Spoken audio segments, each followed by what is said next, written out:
പ്രതിപക്ഷ V D Satheesan അവിടെ എത്തിയെന്നാണ് മനസ്സിലാക്കുന്നത്. സിസ്റ്റർ പ്രതിപക്ഷ നേതാവായി സംസാരിക്കുന്നു. കൂടുതൽ പേർ ഈ സമരത്തിന് പിന്തുണയുമായി എത്തണം. ഹർഷൈനയുടെ ഗതികേട് ഈ സിസ്റ്റർക്കും ഉണ്ടാകരുത്.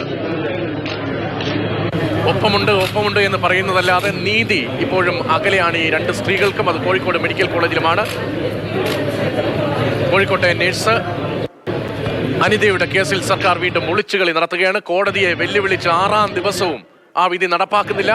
കോഴിക്കോട് മെഡിക്കൽ കോളേജിൽ അവർക്ക് പോസ്റ്റിംഗ് നൽകുന്നില്ല. പീഡിപ്പിക്കപ്പെട്ട സ്ത്രീക്ക് ഒപ്പം നിന്നു. അവരെ സമ്മർദ്ദം ചെലുത്തിയ, പരാതി പിൻവലിപ്പിക്കാൻ ശ്രമിച്ച ആളുകൾക്കെതിരെ നിന്നു എന്നതിന്റെ ഒറ്റ കാരണത്താൽ ഹൈക്കോടതി വിധിക്ക് പോലും പുല്ലുവില കൽപ്പിക്കുകയാണ് സർക്കാരും ആരോഗ്യമന്ത്രിയും.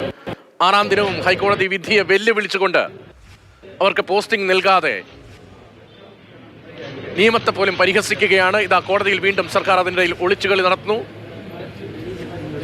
അനിതയ്ക്ക് വീഴ്ച പറ്റി എന്ന് പുറത്ത് നിലപാടെടുക്കുന്ന ആരോഗ്യമന്ത്രി എന്തുകൊണ്ട് ഇന്ന് കോടതിയിൽ അക്കാര്യം പറയാതെ മറ്റ് 18 പേർ അവിടെ പോസ്റ്റിങ്ങിന് അർഹരാണ് എന്ന് വാദിക്കുന്നു എന്നതിലാണ് സർക്കാരിൻ്റെ വളഞ്ഞ വഴിയും ഒളിച്ചുകളിയും എല്ലാം വ്യക്തമാകുന്നത്.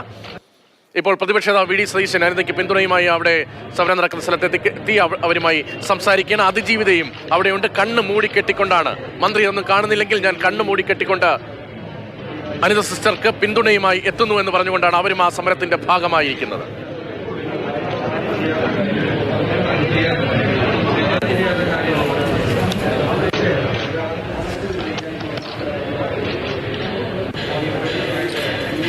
പ്രതിപക്ഷത്തിന്റെ പ്രതികരണവും അല്പസമയത്തിനകം ഉണ്ടാകും. കോഴിക്കോട് മെഡിക്കൽ കോളേജ് തത്സമയ ദൃശ്യങ്ങളാണ് ഇപ്പോൾ പ്രേക്ഷകർ കാണുന്നത്. രാഹുൽ കെ വിയാണ് അവിടെ വിവരങ്ങളുമായുള്ളത്.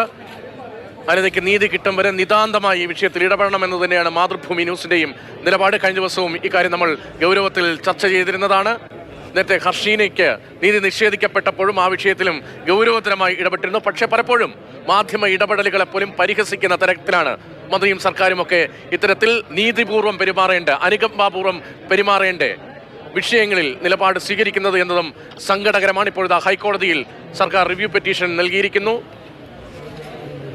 കോഴിക്കോട്ടെ നേഴ്സ് അനിതയുടെ കേസിൽ ഒളിച്ചുകളി നടത്തുന്ന ഒരു റിവ്യൂ ഹർജിയാണ് ഹൈക്കോടതിയിൽ സർക്കാർ ഫയൽ ചെയ്തിരിക്കുന്നത്. ആരോഗ്യമന്ത്രി പുറത്തു പറയുന്ന വീഴ്ചകളൊന്നും പറയാതെ മറ്റു കാര്യങ്ങളൊക്കെ ചൂണ്ടിക്കാണിച്ചുകൊണ്ടാണ് ഇപ്പോൾ സർക്കാർ കോടതിയിലേക്ക് എത്തിയിരിക്കുന്നത്. കോടതി അലക്ഷ്യ ഹർജി അനിത നൽകിയതിന് പിന്നാലെയാണ് സർക്കാരിന്റെ പുതിയ നീക്കം. അതിനിടയിലാണ് പ്രതിപക്ഷ നേതാവ് ഉൾപ്പെടെയുള്ളവർ ഈ സമരത്തിന് പിന്തുണയുമായി എത്തുന്നത്.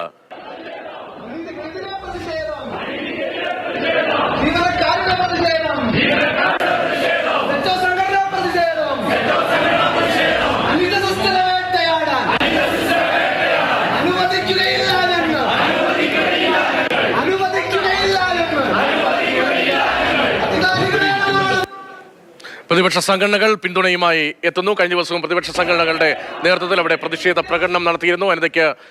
സിസ്റ്റർ അനിതയ്ക്ക് അവിടെ നിയമനം നൽകണം എന്നാവശ്യപ്പെട്ടുകൊണ്ട് പ്രതിഷേധം സംഘടിപ്പിച്ചിരുന്നു. അതിന് പിന്നാലെയാണ് ഇന്നും പ്രതിപക്ഷ സന്ദർശനത്തിനിടയിലും പ്രതിപക്ഷ സംഘടനകൾ പിന്തുണയുമായി എത്തുന്നത്. NGO യൂണിയൻ നേതാക്കളിലേക്ക് ആരോപണം നീളുമ്പോൾ NGO യൂണിയൻ നേതാക്കളുടെ നിലപാടിന് ഒപ്പിച്ച് ആരോഗ്യമന്ത്രിയും അനിതയ്ക്കെതിരെ നിലപാടെടുക്കുന്നു എന്നതാണ് അവർ അല്പം മുമ്പ് സംസാരിച്ചപ്പോൾ നമ്മളോടും പറഞ്ഞത്. വളരെ ഗൗരവതരമായ ഒരു വിഷയത്തിലാണിപ്പോൾ ഹൈക്കോടതിയുടെ ഉൾപ്പെടെ ഇടപെടൽ ഉണ്ടായിട്ടും നിയമനം നൽകാതെ സർക്കാർ ഒളിച്ചുകൾ നടത്തുന്നത്. ബിനിൽ തുടരുന്നുണ്ട്. ബിനിൽ, ഈ റിവ്യൂ ഹർജി ഇപ്പോൾ കോടതിയിൽ ഫയൽ ചെയ്തിരിക്കുകയാണല്ലോ, അത് വിശദമായി കോടതി പരിഗണിച്ചോ? ഈ കോടതി അലക്ഷ്യ ഹർജി, അനിത ഫയൽ ചെയ്ത കോടതി അലക്ഷ്യ ഹർജിയിൽ എപ്പോഴായിരിക്കും തീർപ്പുണ്ടാവുക? രതീഷ്, തിങ്കളാഴ്ചയാണ് അനിതയുടെ കോടതിയലക്ഷ്യ ഹർജി ഹൈക്കോടതി ഡിവിഷൻ ബെഞ്ച് പരിഗണിക്കാനിരിക്കുന്നത്. ഇന്നലെയാണ് സർക്കാർ ധൃതി പിടിച്ച് അതിലൊരു റിവ്യൂ ഹർജി നൽകിയിരിക്കുന്നത്. അതായത് കോടതിയലക്ഷ്യ ഹർജി കോടതിയുടെ മുന്നിലേക്ക് എത്തുമ്പോൾ സർക്കാരിൻ്റെ റിവ്യൂ ഹർജിയും കൂടി അതിനെതിരായി വരിക എന്ന ഉദ്ദേശത്തോടു കൂടിയാണ് ഇത് ഫയൽ ചെയ്തിരിക്കുന്നത്. ഇതിൽ ഏറ്റവും പ്രധാനപ്പെട്ട കാരണം എന്നത്, നമ്മളൊരു സാമാന്യ നീതി പരിശോധിച്ചു കഴിഞ്ഞാൽ അവർ ജോലി ചെയ്തിരുന്നത് കോഴിക്കോട് മെഡിക്കൽ കോളേജിലാണ്. അവരെ മാറ്റാനുള്ള കാരണമായി നമുക്കെല്ലാം അറിയാം അതെന്താണ് കാരണമെന്നത്. ഈ മന്ത്രി അടക്കം പറഞ്ഞ വീഴ്ച, അച്ചടക്ക ലംഘനം, ഇത്തരം കാര്യങ്ങൾ ഉന്നയിച്ചുകൊണ്ടാണ്.